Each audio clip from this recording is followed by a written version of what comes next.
Yo, what's up? Hey, welcome. I am Matt with So Cincy. Welcome to today's episode of something, reading through the New Testament. We're going to be in Mark chapter 13. My glasses look good. They're not terribly dirty, so I can at least see. So that's good. We are reading inside of, so if you want to follow along with us, we are following along on using the 5-day Bible reading plan. You can get that at 5daybiblereading.com, where up in the top right corner, you click on get the 2025 plan, and it will show you everything that you need. So you can download the color version, large print version, yada yada yada. And I think where we're in what, week 2? Are we in week 2 of this? No, we're in week 3. Yeah. So if you were doing the full plan, and I'll show you, I'll make it bigger so y'all can see. There we go.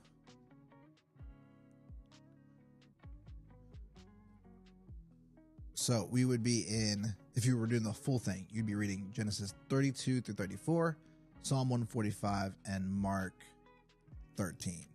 So that is their Bible reading plan. But we're just reading through the New Testament. So enjoy that if you choose to do so. Again, if you're here, if you're not subscribed to the channel, please subscribe to the YouTube channel. If you're following along on Spotify and Apple Podcasts, like, y'all are the real ones. Like, again, an average of like 25 plays and listeners. Truly thankful for you all who listen on Spotify and Apple Podcasts. So appreciate y'all. Okay, let's go ahead and get into it. We're going to be in Mark 13. So this says, as Jesus was leaving the temple that day, one of his disciples said, "Teacher, look at these magnificent buildings. Look at the impressive stones in the walls." Jesus replied, "Yes, look at these great buildings, but they will be completely demolished. Not one stone will be left on top of another." Later, Jesus sat on the Mount of Olives across the valley from the temple. Peter, James, John, and Andrew came to him privately and asked him, "Tell us, when will all this happen? What sign will you show us that these things are about to be fulfilled?" Jesus replied, "Don't let anyone mislead you, for many will come in my name, claiming, 'I am the Messiah.' They will deceive many, and you will hear of wars and threats of wars, but don't panic. Yes, these things must take place, but the end won't follow immediately. Nation will go to war against nation, and kingdom against kingdom. There will be earthquakes in many parts of the world, as well as famines, but this is only the first of the birth pains, with more to come. When these things begin to happen, watch out. You will be handed over to the local councils and beaten in the synagogues. You will stand trial before governors and kings because you are my followers. But this will be your opportunity to tell them about me. For the good news must first be preached to all nations, but when you are arrested and stand trial, don't worry in advance about what to say. Just say what God tells you at that time, for it is not you who will be speaking, but the Holy Spirit. A brother will betray his brother to death. A father will betray his own child, and children will rebel against their parents and cause them to be killed. And everyone will hate you because you are my followers. But the one who endures to the end will be saved. The day is coming when you will see the sacrilegious object that causes desecration standing where he should not be. Reader, pay attention. Then those in Judea must flee to the hills. A person out on the deck of a roof must not go down into the house to pack. A person out in the field must not return even to get a coat. How terrible it will be for pregnant women and for nursing mothers in those days. And pray that your flight will not be in winter, for there will be greater anguish in those days than in any time since God created the world. And it will never be so great again. In fact, unless the Lord shortens that time of calamity, not a single person will survive. But for the sake of his chosen ones, he has shortened those days. Then, if anyone tells you, look, here is the Messiah, or there he is, don't believe it. For false messiahs and false prophets will rise up and perform signs and wonders so as to deceive, if possible, even God's chosen ones. Watch out. I have warned you about this ahead of time. At that time, after the anguish of those days, the sun will be darkened, the moon will give no light, the stars will fall from the sky, and the powers in the heavens will be shaken. Then everyone will see the Son of Man coming on the clouds with great power and glory. And he will send out his angels to gather his chosen ones from all over the world, from the farthest ends of the earth and heaven. Now, learn a lesson from the fig tree. When its branches bud and its leaves begin to sprout, you know that summer is near. In the same way, when you see all these things taking place, you can know that his return is very near, right at the door. I tell you the truth, this generation will not pass from the scene before all these things take place. Heaven and earth will disappear, but my words will never disappear. However, no one knows the day or hour when these things will happen, not even the angels in heaven or the Son himself. Only the Father knows. And since you don't know when that time will come, be on guard. Stay alert. The coming of the Son of Man can be illustrated by the story of a man going on a long trip. And when he left home, he gave each of his slaves instructions about the work they were to do. And he told the gatekeeper to watch for his return. You too must keep watch, for you don't know when the master of the household will return, in the evening, at midnight, before dawn, or at daybreak. Don't let him find you sleeping when he arrives without warning. I say to you what I say to everyone. Watch for him. And that is Mark chapter 13. When I was preparing, I decided to take notes. And I was thinking about it, and I was like, you know what, let me get this. So I have these journals. They look like this. I've showed these before on previous either live streams, not on any recent ones, but ones we've done last year. And it might have also been in another one of our videos on our channel. But these are really neat. They're like $5 on Amazon. It's the English Standard Version, the ESV. But it's got, and I know I've done this before, it's got the scripture on one side. If you're listening to this, you can't see it, but if you're watching if you're watching this live, you can. Or if you're watching this on the VOD. And on the other side, you got spot for notes. And I was like, let me use my books to keep notes on what I want to talk about in live stream. So that's what I started doing. Makes sense to me.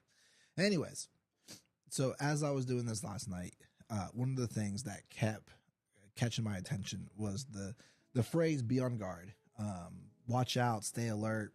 I can't remember the exact language that the NLT was using, but in verse 9, let me pull that up.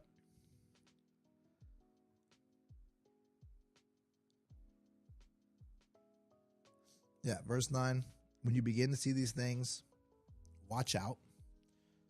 There's verse 9. There is verse 23, where it says, watch out. And then there is another one, verse 33. And it's not a watch out, but it's similar enough. And since you don't know when that time will come, be on guard, stay alert. Or you might even say, watch out. So, watch out for what?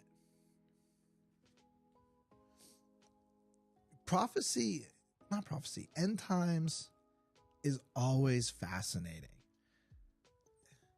It really is. I think it's, as people, it's something spectacular and fantastic and almost magical that we're drawn to it. Like there's like, ooh, that's fancy. Like that's cool. Like we are the age of Marvel and stuff like that. Like we're always looking for the really, really neat stuff. And when you read through scripture and you saw Jesus and they had the Holy Spirit and you see these like direct miracles that's referenced and stuff, it's like, ooh, we have a desire for that. And being on alert is just doing the simple things God called us to do. What does it mean for me in 2025 as a father to be on guard, watch out? And what that means to me, not what it means to me, but the application for me is that I know the world's going to come to an end one day. God will pull up his people, rapture, whatever language you want to use. And in the meantime, be on guard, love my wife, raise my kids well, share the gospel with my neighbors. Because in verse, go back to my notes and check, verse 10.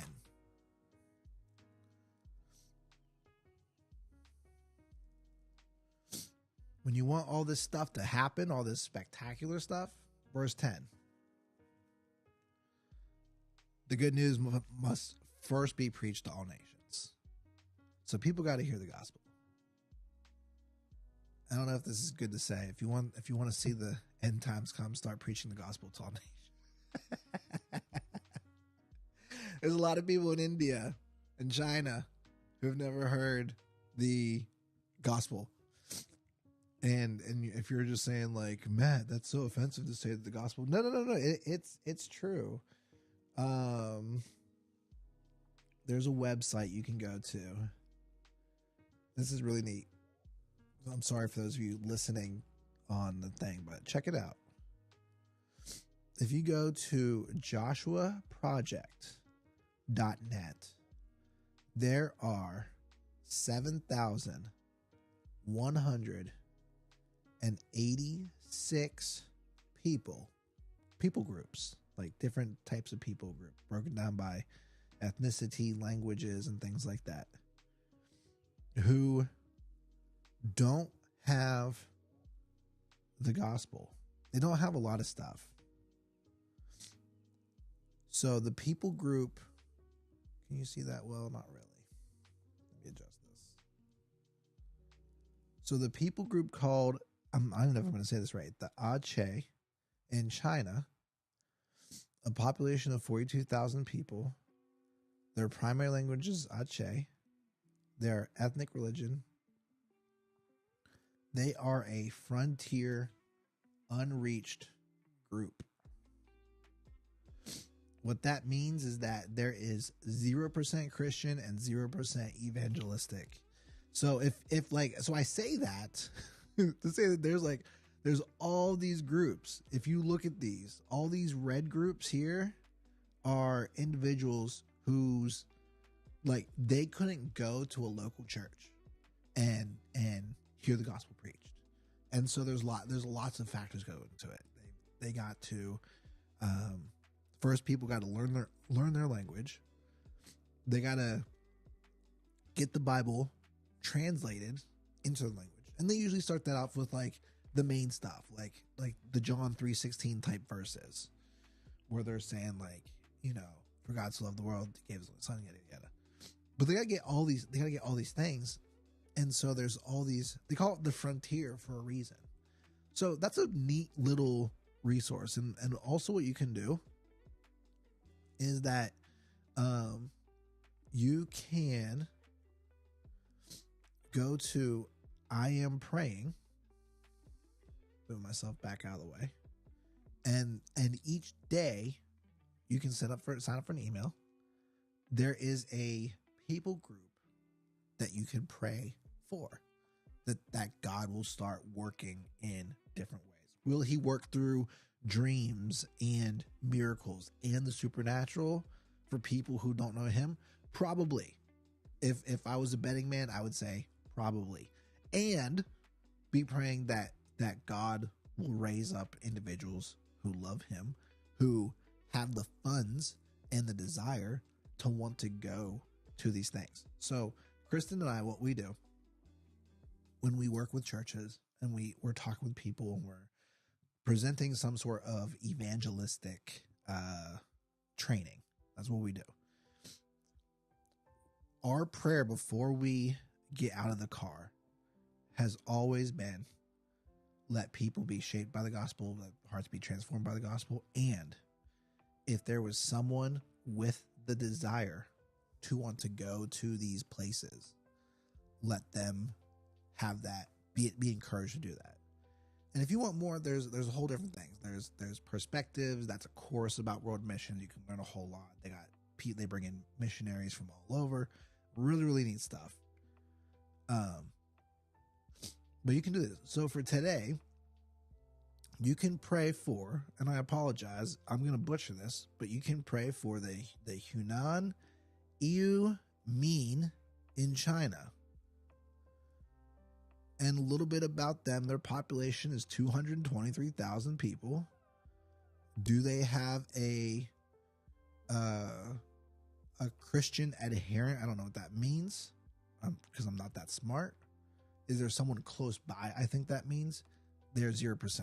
Or do they have an evangelical, like a gospel sharing type of population? 0%. And they have a complete Bible. So that's cool. So if you truly desired to go preach the gospel to people who do not have it, you can go to the Hunan Iu Min in China. Like, that's just neat, man. And so each day there's someone who's praying for these individuals. Like that's awesome. So you can do that. So what does it mean to be on guard? Praying for people like this.